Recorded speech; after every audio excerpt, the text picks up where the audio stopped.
ଜାଗର दिन कंपनी आम रूम पिला माने मिसी तैयारी कलु महाप्रभुंकर घर्षण।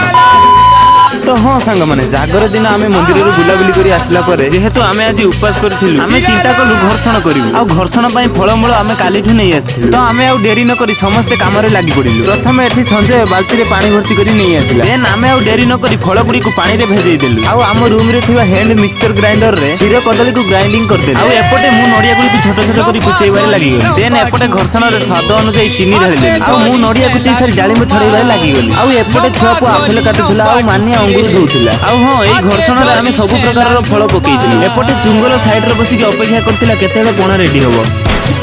देन एठी आउ दी पैकेट क्षीर आम ऐड करथि काहेकि ना फलर क्वांटिटी अधिक थिला तो एठी मु छड़ेथिबा डालिंग नडिया को मध्ये घर्षण रे पकेइ देली आउ तापर आमे दी पैकेट बसा दही ऐड करथि आउ शेष रे बाकी थिला अंगूर देन एठी अंगूर भी पकेइ देली घर्षण रे सब किछि पकेइ सारिबा परे मु हाथ को भलो भाबरे धोई ताको घांटी